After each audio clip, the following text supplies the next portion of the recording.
এখনো তো কয়েকজন ছেলে আইসা বসলা, কিন্তু মাগরিবের নামাজ তো পড়ো নাই।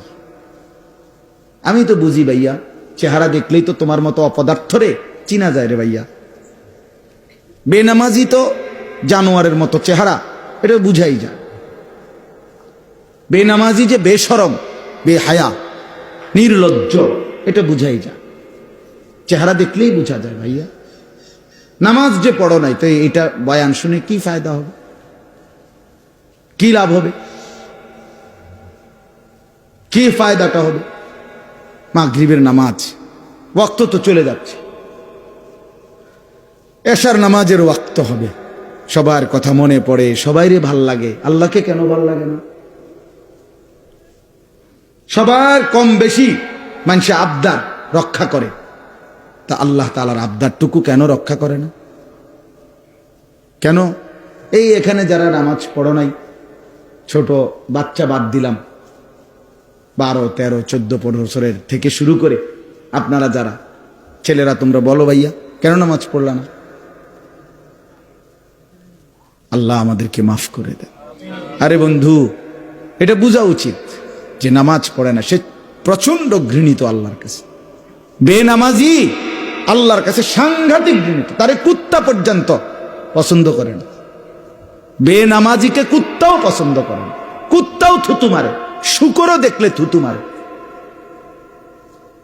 আমি একজন বড় বুজুর্গের জবানে বয়ান শুনছি, আরজিব বয়ান, হযরত মাওলানা নজরুল ইসলাম কাসিম সাহেবের বয়ানে। কি বলছে জানেন? বলছে সকালবেলা শুকর যখন সকালে, তো সে চোখ মেলে, তো একটু একটু করে চোখ খোলে, মানে কুদ্দুর খোলে আবার খোলে না, কুদ্দুর খোলে আবার খোলে না, চোখ একটু একটু করে।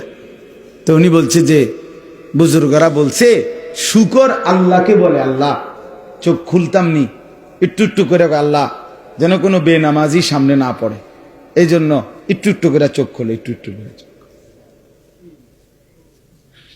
সে লজ্জা পায়, আল্লাহ কোনো বেনামাজি যেন চোখে না পড়ে প্রথম নজর।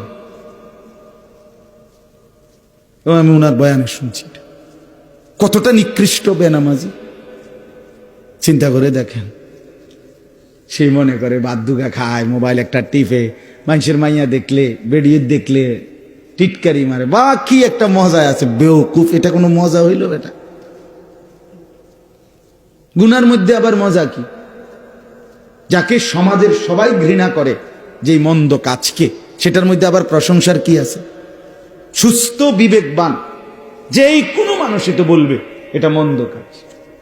যে ছেলেটা সারা রাত মোবাইলে ছবি দেখে, তারে কেউ প্রশংসা করবে? যে ছেলেটা কখনোই নামাজ পড়ে না, তারে কেউ ভালো বলবে? যে ছেলেটা মেয়ের পিছনে পিছনে ঘুরে, তারে কেউ ভালো বলবে? তো যে সকলের কাছে ঘৃণিত, সে ভালো হয় কেমনে? সে তৃপ্তি পায় কেমনে? চলে কেমনে? খুশি হয় কেমনে? এত মানুষের ঘৃণা, থুতুনিয়া একটা ছেলে বড় হয় কিভাবে? আজকে মা বাপ এটা বুঝেই না। এরা বোঝে কি, চরিত্র থাকুক বা না থাকুক, নামাজ থাকুক বা না থাকুক, টাকা পয়সা কামায়নি, কোগার টাকা যদি ফুটে কামায় খালাস, দেশে থাকতে হোক আর বিদেশ থাকতে হোক, টেহা ইনকাম করছে না, আর কোনো চাওয়া পাওয়া নাই, হাতে টাকা দিতে আছে, টাকা কামাইতেছে, খালাস। মাইয়াগা কোন রকমে পয়সাওয়ালা, মানে মোটামুটি সংসারটা খাইয়া পয়রা চালাইতারে এমন একজন বেডইতের কাছে বিয়ে দিতে আসছে, আর কোনো চিন্তা নাই। এবারে জামাইয়ের চরিত্র থাকুক বা না থাকুক, জির চরিত্র থাকুক বা না থাকুক, এটা দেখার বিষয় না। খাইয়া দাইয়া বালা আসেনি, বুঝেন নাই কথাটা? খাইয়া দাইয়া যদি বালা, আলহামদুলিল্লাহ বালা, আল্লাহর রহমতে বালা আছে। আমগো দোয়ায় হাবড়ার জি বালা,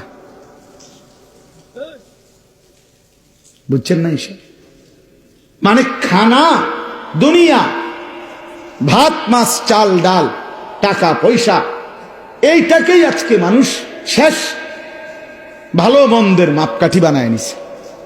ভালো আছে খানা দানায়, ভালো নাই খানা দানায়, অর্থাৎ টাকা পয়সা কামাই করে না, ভালো নাই। কি অবস্থা? যারা ফুলাগার কি না, লাইনে নাই, ভালো নাই, কি তো না, সারে না পয়সা ইনকাম নাই, টাকা হিসাব, টাকা হিসাব। এই হলো হিসাব। এটাই বুঝি কথা, এটাই বুঝি মুসলমান। আল্লাহ তাআলা কোরআন, এই এত বড় কোরআন 30 পারা নাজিল করলেন এই জন্যই। রাসূলুল্লাহ সাল্লাল্লাহু আলাইহি ওয়াসাল্লামের 23 বছরের মেহনত এই জন্যই, এই খামখেয়ালির জন্যই।